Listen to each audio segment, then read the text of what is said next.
Welcome to Tamil hot dip. இன்றைக்கி நாம் த்ரிஷா மாமி அப்படின்ற ஒரு புதிய கதையை தான் பார்க்க போகிறோம். இந்த கதையில் நடிகை த்ரிஷா தான் கதாநாயகி. சரி வாங்க கதைக்குள்ளே போகலாம். எல்லாரும் சாமி அப்படின்ற விக்ரமும் த்ரிஷாவும் நடித்த படத்தை பார்த்துருப்பீங்க. அது ரொம்ப பழைய படம். அந்த படம் எல்லாருக்கும் பிடிச்சிருக்கும். ஹரி டைரக்ஷனில் விக்ரம் நடித்த படம் தான் அது. அதில் விக்ரமோட பேர் ஆறுசாமி. ஆறுசாமியோட பொண்டாட்டி தான் த்ரிஷா அதில் ஒரு ஐயராக இருப்பா. அதனால் த்ரிஷாவை த்ரிஷா மாமி அப்படின்னு தான் இந்த கதையில் சொல்ல போகிறோம். சரி வாங்க கதைக்குள்ளே போகலாம். ஆறுசாமி அப்பா இறந்த பிறகு ஆறுசாமியோட ரைஸ் மில் ஃபேக்ட்ரி எல்லாமே இனிமேல் த்ரிஷா மாமி, அதாவது த்ரிஷா தான் பார்க்க போகிறா. ஏன்னா அவள் தான் பார்க்க வேண்டியதாக இருந்துச்சு. ஏன்னா ஆறுசாமி போலீஸாக இருக்கிறதுனால ரைஸ் மில்லை பார்க்குற வேலை த்ரிஷாவோடு தான் இருந்துச்சு. த்ரிஷா வீட்டையும் ரைஸ் மில்லையும் பார்க்க வேண்டியதாக இருந்துச்சு. வேறு அந்த சூழ்நிலை அப்படி தான் இருந்துச்சு. வேறு யாரும் அவங்க குடும்பத்தில் இல்லாததுனால த்ரிஷா மாமி ரைஸ் மில்லை பார்த்துக்க ஆரம்பித்தா. அவள் எம்காம் படித்ததுனால அவளால் ஈஸியாக எல்லாத்தையும் கரெக்டாக மேனேஜ் பண்ண முடிஞ்சது. ஒரு 6 மாதம் த்ரிஷா அருமையாக எல்லாத்தையும் கவனிச்சுக்கிட்டா. 6 மாதம் கழித்து ஒரு நாள் ஆறுசாமி வீட்டில் யாரோ சுவர் ஏறி குதித்தான். அது போலீஸ் வீடு அப்படின்னு தெரியாமல் கூட யாரோ ஒருத்தன் சுவர் ஏறி ஆறுசாமி வீட்டுக்குள்ளே குதிச்சிட்டான். அதாவது விக்ரம் வீட்டுக்குள்ளே குதிச்சிட்டான். ஆறுசாமி உடனே அந்த திருடனை பிடிச்சிட்டு, ஏண்டா உன்னை இந்த ஏரியாவிலேயே பார்த்ததில்ல, யாருடா நீ, எதுக்கிட்டா இந்த வீட்டுக்குள்ளே எகிரி குதிச்ச அப்படின்னு ஆறுசாமி அவனை பார்த்து கேட்டான். அதுக்கு அவன், ஐயா மன்னிச்சுக்கோங்கய்யா, என் பேர் ரங்கனுங்கய்யா, நான் மதுரைக்காரங்கய்யா, இங்கே திருநெல்வேலி ஏண்டா வந்த அப்படின்னு சொல்லிட்டு ஆறுசாமி அவனை பார்த்து கேட்டான். அதுக்கு அந்த வயசான ரங்கன் என்ன சொன்னான்னா, ஐயா எத்தனை கேள்வி வேணாலும் கேளுங்க, ஆனால் எனக்கு பசிக்குதுய்யா, அதான் கொஞ்சம் சாப்பாடு எடுக்கலான்னு உள்ளே வந்தேன்யா, என்னை மன்னிச்சுக்கோங்க ஐயா அப்படின்னு சொல்லிட்டு அந்த ரங்கன் வயசான ஆள் ரங்கன் சொன்னான். அதுக்கு ஆறுசாமி, அப்படியா, சரி சரி அப்படின்னு சொன்னான். அதுக்கு ரங்கன், ஐயா கொஞ்சம் பச்சை தண்ணியாச்சும் கொடுங்கய்யா அப்படின்னு சொல்லிட்டு அந்த வயசான ஆள் ரங்கன் சொன்னான். அதுக்கு அதை பார்த்துக்கிட்டே இருந்த த்ரிஷா மாமி அவனை பார்த்து பரிதாபப்பட்டு, ஏங்க நீங்கள் வேற, அவரை பார்க்கவே பாவமாக இருக்குது, கொஞ்சம் அவரை உட்கார சொல்லுங்க அப்படின்னு சொல்லிட்டு த்ரிஷா மாமி அந்த வயசான ஆள் ரங்கனை பார்த்து, கொஞ்சம் உட்காருங்கய்யா நீங்கள் அப்படின்னு சொல்லிட்டு த்ரிஷா வீட்டுக்குள்ளே போயிட்டு சோறு கொண்டு வந்து சோறு அவனுக்கு போட்டா. அதை ரங்கன் வேகமாக சாப்பிட்டான். சாப்பிட்டு முடிச்சுட்டு, ரொம்ப நன்றி மாமி அப்படின்னு சொல்லிட்டு த்ரிஷாவோட முகத்தை கூட பார்க்காம அந்த ரங்கன் சொன்னான். ஏன்னா த்ரிஷா ஐயர் அப்படின்னு சொல்லிட்டு பார்க்கும்போது தெரிஞ்சதுனால அந்த ரங்கன் த்ரிஷாவை மாமி அப்படின்னு சொன்னான். அப்படின்னு சொல்லும்போது த்ரிஷாவும் ஆறுசாமியும் அப்படியே சிரித்தாங்க. ரங்கன் தன்னுடைய கதையை அழுதுகிட்டே சொல்ல ஆரம்பித்தான். ஐயா சின்ன வயசில் என் தங்கச்சியை கெடுக்க வந்தவனை நான் வெட்டிட்டு அப்படியே ஜெயிலுக்கு போயிட்டேன்யா. அதனால் நான் ஜெயிலுக்கு போயிட்டுட்டு திரும்ப ஜெயிலில் இருந்து ரிலீஸ் பண்ணிட்டாங்கய்யா. இப்போது வெளியே வேலை கேட்டேன்யா. ஆனால் நான் ஜெயிலுக்கு போயிட்டு வந்ததுனால யாருமே எனக்கு வேலை தரலையா அப்படின்னு சொல்லிட்டு ரங்கன் அழுதுகிட்டே ஆறுசாமிக்கிட்டேயும் த்ரிஷாக்கிட்டேயும் நடந்த கதைகளை ரங்கன் சொன்னான். சொல்லி முடிச்சுட்டு, ஐயா எனக்கு வேலை ஏதாச்சும் போட்டு கொடுங்கய்யா, போட்டு கொடுத்தா நல்லா இருக்கும்யா, எனக்கு சம்பளம் கூட வேணாயா அப்படின்னு சொல்லிட்டு ரங்கன் கெஞ்ச ஆரம்பித்தான். அதுக்கு ஆறுசாமியும் த்ரிஷாவும் கொஞ்ச நேரம் ரங்கனோட முகத்தையே பார்த்துட்டு, சரி ரங்கா நீ இங்கேயே மாட்டு கொட்டகையில் மாட்டை பார்த்துக்கோ, அப்படியே பார்த்துட்டு அங்கேயே படுத்துக்கோ, அப்புறம் அப்பப்போ ரைஸ் மில்லில் போய் வேலையை பார்த்துட்டு இரு அப்படின்னு சொல்லிட்டு ஆறுசாமி ரங்கனை பார்த்து சொன்னான். அதுக்கு ரங்கன் ரொம்ப நன்றி ஐயா, ரொம்ப நன்றி அப்படின்னு சொல்லிட்டு ஆறுசாமிக்கிட்ட ரங்கன் வந்து நன்றி சொன்னான். அதுக்கப்புறம் த்ரிஷாவை பார்த்து ரொம்ப நன்றி மாமி, மாமின்னு சொல்லவா அம்மான்னு சொல்லவா, சரி மாமி அம்மா ரொம்ப நன்றி அப்படின்னு சொல்லிட்டு த்ரிஷாவை பார்த்து ரங்கன் வந்து சொன்னான். அதை கேட்டதும் ஆறுசாமியும் த்ரிஷாவும் மீண்டும் 2 பேருமே சிரிச்சிட்டு அப்படியே வீட்டுக்குள்ளே வந்து போயிட்டாங்க.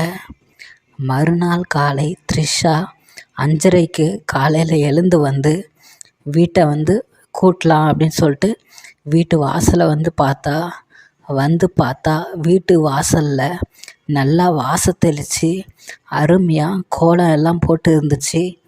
யார் இந்த கோலம்லாம் போட்டது அப்படின்னு சொல்லிட்டு த்ரிஷா ஆச்சரியமாக பார்த்தா, யார் அதுன்னு பார்த்தா ரங்கன் தான் கோலம் எல்லாம் போட்டுட்டு காஃபி டம்ளரோட வந்து நின்னா. த்ரிஷா முன்னாடி காஃபியை கொண்டுட்டு போய் ரங்கன் கொடுத்து, அம்மா இந்தாங்கம்மா காஃபி அப்படின்னு சொல்லிட்டு ரங்கன் காஃபி டம்ளரை வந்து த்ரிஷாவுக்கு கொடுத்தான்.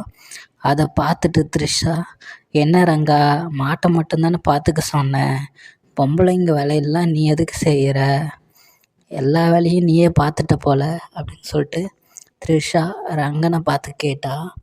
அதுக்கு ரங்கன் த்ரிஷாவை பார்த்து, வேலையில் என்ன ஆம்பளை வேலை பொம்பளை வேலை, அம்மா உங்களுக்காக நான் இதை கூட செய்ய மாட்டேன்னா, எனக்காக சோறுலாம் போட்டிருக்கீங்க அப்படின்னு சொல்லிட்டு ரங்கன் வந்து சொன்னான். அதுக்கப்புறம் ரங்கன் த்ரிஷாவை பார்த்து, சரிங்கம்மா இந்தாங்க காஃபி குடிச்சிட்டு உங்களுக்கு இந்த வாளியில் வெந்நி தண்ணி வச்சுருக்கேன், போய் குளிச்சுட்டு வாங்க அப்படின்னு சொல்லிட்டு ரங்கன் த்ரிஷாவை வந்து அனுப்பி வச்சான். த்ரிஷா அதுக்கப்புறம் போய் குளிக்கிறதுக்கு அந்த வெந்நி தண்ணியை எடுத்துகிட்டு குளிக்கிறதுக்கு பாத்ரூம்க்கு வந்து த்ரிஷா போயிட்டா. த்ரிஷா போயிட்டு குளிச்சுட்டு வர்றதுக்குள்ளே ரங்கன் அப்படியே சமைச்சு முடிச்சிட்டான். அப்போது சமைச்சு முடித்ததும் ஆறுசாமி விக்ரம் வந்து சாப்பிட்டுட்டு இருந்தான் டைனிங் டேபிளில் உட்காந்துட்டு. அப்போது ஆறுசாமி சாப்பாடெல்லாம் சாப்பிட்டுட்டு த்ரிஷாவை பார்த்து, இன்றைக்கி என்ன செமையாக இருக்கே சாப்பாடு அப்படின்னு சொல்லிட்டு த்ரிஷாவை பார்த்து ஆறுசாமி விக்ரம் பாராட்ட ஆரம்பித்தான். த்ரிஷாவை பாராட்ட ரங்கனுக்கு இந்த பாராட்ட சொல்லுங்க அப்படின்னு சொல்லிட்டு த்ரிஷா வந்து சொன்னான். ஏன்னா ரங்கன் தான் இன்றைக்கி சமைச்சான், அதனால் நீங்கள் உங்கள் பாராட்டெல்லாம் ரங்கனுக்கு சொல்லுங்கள் அப்படின்னு சொல்லிட்டு த்ரிஷா வந்து சொன்னான்.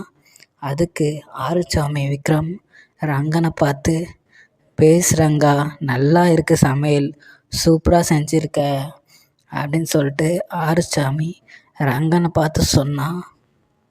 அதுக்கு ரங்கன், தேங்க்ஸ் ஐயா அப்படின்னு வந்து சொன்னான். சரி வீட்டு வேலையெல்லாம் முடிச்சுட்டு ஸ்டேஷன் வந்துடு அப்படின்னு சொல்லிட்டு ரங்கன் கிட்ட ஆறுசாமி சொல்லிவிட்டு போலீஸ் ஸ்டேஷனுக்கு வந்து ஆறுசாமி கிளம்பி போனான். ஆறுசாமி போன பின் ரங்கன் மற்ற எல்லா வேலையும் பார்த்தான். ஒரு 11 மணி போல் ரங்கன் த்ரிஷாவை வந்து கூப்பிட்டான். முதல்ல மேடம் அப்படின்னு வந்து கூப்பிட்டான். த்ரிஷா வந்து வெளியே வரல. அடுத்ததாக அம்மானு கூப்பிட்டான். அப்பயும் த்ரிஷா வீட்டை விட்டு வெளியே வரல. அதுக்கப்புறம் மாமின்னு கூப்பிட்டான். அதுக்கப்புறம் கொஞ்ச நேரம் கழித்து த்ரிஷா வீட்டை விட்டு வெளியே வந்து, என்ன ரங்கா அப்படின்னு வந்து கேட்டா. அதுக்கு ரங்கன் த்ரிஷாவை பார்த்து, இல்லைம்மா, ஐயா வந்து ரைஸ் மில் போக சொன்னார், அதான் எப்படி போகிறது அப்படின்னு சொல்லிட்டு ரங்கன் வந்து கேட்டான். அதுக்கு, ஐயோ ரங்கா, அது வந்து 6 கிலோமீட்டர் தூரம் இருக்குது, நீ எப்படி போவ அப்படின்னு வந்து த்ரிஷா வந்து யோசித்தா. அதுக்கு ரங்கன், பரவாயில்லம்மா, 6 கிலோமீட்டர் தானே, நான் நடந்தே போகிறேன், நீங்கள் வழியை மட்டும் சொல்லுங்கள் அப்படின்னு சொல்லிட்டு த்ரிஷா கிட்ட வழியை வந்து கேட்டான். அதுக்கு த்ரிஷா, வேணாம் ரங்கா, பஸ் அந்த பக்கம் போகிறதுக்கு கிடையாது, நீ வேணால் என்னோடய பைக்கை வந்து எடுத்துகிட்டு போ அப்படின்னு சொல்லிட்டு த்ரிஷா வந்து சொன்னான். அதுக்கு ரங்கன், அம்மா நான் 20 வயசுலேயே ஜெயிலுக்கு போயிட்டதுனால எனக்கு சைக்கிள் கூட ஓட்ட தெரியாதும்மா, அப்படின்னா நான் நடந்தே போய்க்கிறேம்மா அப்படின்னு சொல்லிட்டு ரங்கன் வந்து சொன்னான். அதுக்கு த்ரிஷா கொஞ்ச நேரம் யோசிச்சுட்டு, அப்படியா உனக்கு சைக்கிள் கூட ஓட்ட தெரியாதா, சரி இரு ரங்கா, ஒரு அரை மணி நேரம் மட்டும் வெயிட் பண்ணு, நம்ம 2 பேரும் ஸ்கூட்டியில் போயிடலாம் அப்படின்னு சொல்லிட்டு த்ரிஷா வந்து சொன்னான். அதுக்கு ரங்கன், சரிம்மா வெயிட் பண்ணுறேன் அப்படின்னு சொல்லிட்டு ரங்கனும் காக்க ஆரம்பித்தான். பின்பு அரை மணி நேரம் கழித்து த்ரிஷா குளிச்சுட்டு அழகாக ஒரு சேலையை கட்டிக்கிட்டு வந்தா. ரங்கன் த்ரிஷா போட்டிருக்க சேலையை வந்து பார்த்தான். அந்த சேலை உடுத்தியிருந்த அழகை பார்த்து அப்படியே ரங்கன் மயங்கி போனான். மயங்கி த்ரிஷாவோட அழகை அந்த புடவையில் பார்த்து ரசிக்க ஆரம்பித்தான். அதுக்கப்புறம் த்ரிஷாவும் அதை கவனித்தா. என்ன ரங்கன் நம்மளே வச்ச கண்ணு வாங்காமல் பார்த்துட்ருக்கான் அப்படின்னு சொல்லிட்டு த்ரிஷாவும் மனசுக்குள்ளே நினச்சிக்கிட்டா. கொஞ்ச நேரம் கழித்து த்ரிஷா ரங்கனை பார்த்து, வா ரங்கா போகலாம் அப்படின்னு வந்து சொன்னான். அதுக்கு ரங்கனும் சரிம்மா போகலாம் அப்படின்னு வந்து சொன்னான். அதுக்கப்புறம் த்ரிஷா, வா ரங்கா போகலாம், ஸ்கூட்டியில் உக்காரு அப்படின்னு சொல்லிட்டு த்ரிஷா ஸ்கூட்டியை வந்து ஸ்டார்ட் பண்ண ஆரம்பித்தா. த்ரிஷா ஸ்கூட்டியை ஸ்டார்ட் பண்ணதும் ரங்கன் த்ரிஷாவுக்கு பின்னால் வந்து அப்படியே தயங்கி த்ரிஷாவுக்கு பின்னாடி உக்காந்தான். ரங்கனுக்கு என்னவோ செய்தது போல் இருந்தது. ரங்கன் அப்படியே அமைதியாக உக்காந்துக்கிட்டு இருந்தான். இப்போ த்ரிஷா வண்டியை ஓட்ட தயாரானா. த்ரிஷா ரங்கனை பார்த்து, ரங்கா கம்பியை நல்லா பிடிச்சிக்கோ ரங்கா அப்படின்னு சொல்லிட்டு த்ரிஷா அவளுடைய சேலை முந்தியை எடுத்து அவளுடைய இடுப்பில் சொருக ஆரம்பித்தா. அப்போது த்ரிஷா மாமி அவனுடைய முதலாளி அம்மா அப்படின்றதுனால ரங்கன் அவனை கண்ட்ரோல் பண்ண ஆரம்பித்தான். கண்ட்ரோல் பண்ணிவிட்டு ரங்கன் அவனுடைய கண்ணை அந்த பக்கமாக திருப்பி தெரு மற்றும் வீடுகளை பார்க்க ஆரம்பித்தான். அவனை கண்ட்ரோல் செய்து கொண்டான். ஆனால் அப்போன்னு பார்த்து த்ரிஷா ஏதோ ஸ்பீட் பிரேக்கரில் ஸ்கூட்டியை விட ஆரம்பித்தா. அப்போது மன்னிச்சிக்கோங்க மாமி அப்படின்னு வந்து த்ரிஷாவை பார்த்து சொன்னான். அதுக்கு த்ரிஷா மாமி, பரவாயில்ல ரங்கா, என்னோட தப்பு தான், நான் தான் வேகமாக ஸ்பீட் பிரேக்கரில் வந்து வண்டியை விட்டுட்டேன் அப்படின்னு சொல்லிட்டு அதன் பிறகு த்ரிஷா மெதுவாகவே ஸ்கூட்டியை ஓட்டிக்கிட்டு ஒரு வழியாக மில்லுக்கு இருவரும் வந்து சேர்ந்தார்கள். அங்கு இருப்பவர்களிடம் ரங்கனை த்ரிஷா அறிமுகப்படுத்தி வச்சா. பின்னர் காலையிலிருந்து மாலை வரை ஆளுக்கு ஒரு பக்கம் வேலை மும்முரமாக வேலை செஞ்சுக்கிட்டு இருந்தாங்க. மாலை அன்னைக்கு சாயந்தரம் த்ரிஷா குடோனுக்கு போனால் அங்கே மூட்டைகள் எல்லாம் கீரை விழுந்து கிடந்துச்சு. அதுக்கப்புறம் த்ரிஷா, கணக்கு பிள்ளைக்கு வைக்கிற ஆளுங்கள்லாம் இப்படி தான் இருக்காங்க, ஒழுங்காக சரியாக கணக்கு கூட பார்க்க மாட்டேங்கிறாங்க அப்படின்னு சொல்லிட்டு த்ரிஷா கத்த ஆரம்பித்தா. அதுக்கு ரங்கன் பக்கத்தில் வந்து, அட என்னம்மா நீங்கள் இதுக்கு போய் கணக்கு பிள்ளையெல்லாம் கூப்பிடுறீங்க, இந்தா இருங்க நானே கணக்கு பண்ணுறேன் அப்படின்னு சொல்லிட்டு ரங்கன் அவனுடைய சட்டையை கழட்டிட்டு ஒவ்வொரு மூட்டையாக எடுத்து வைக்க ஆரம்பித்தான். அப்பொழுது அவனுடைய சட்டையை கழட்டினதுக்கப்புறம் அவனுடைய கைகள் உடம்பு ஃபுல்லாக கட்ஸாக இருந்துச்சு. அதை த்ரிஷா ஆச்சரியத்தோடு பார்த்தா. இந்த வயசுலேயும் இந்த ரங்கன் ஒரே ஆளாக 10 மூட்டைகளையும் எடுத்து வைப்பதை பார்த்து த்ரிஷா ஆச்சரியப்பட்டா. அந்நேரம் பார்த்து 11வது மூட்டை எடுக்கும்போது ரங்கனுடைய கால் தவறி விழப்போக அவனை பிடிக்கலாம் அப்படின்னு சொல்லிட்டு த்ரிஷா ரங்கனை பிடிக்கிறதுக்கு வந்து போனான். ஒரு நிமிஷத்தில் டக்குன்னு மூட்டைகள் எல்லாம் அவங்க மேலே விழுந்துச்சு. இதுக்கப்புறம் என்ன ஆச்சு அப்படின்றத அடுத்த பகுதியில் பார்க்கலாம். இந்த கதை உங்களுக்கு பிடிச்சிருந்தா நம்மளோட சேனலை வந்து சப்ஸ்கிரைப் பண்ணிக்கோங்க. இந்த கதை ஒரு நீண்ட தொடர், சூப்பராக இருக்கும். உங்களுக்கு கண்டிப்பாக பிடிக்கும். யாருக்கெல்லாம் த்ரிஷாவை பிடிக்குமோ அவங்களுக்கு கண்டிப்பாக இந்த தொடர் பிடிக்கும். நன்றி.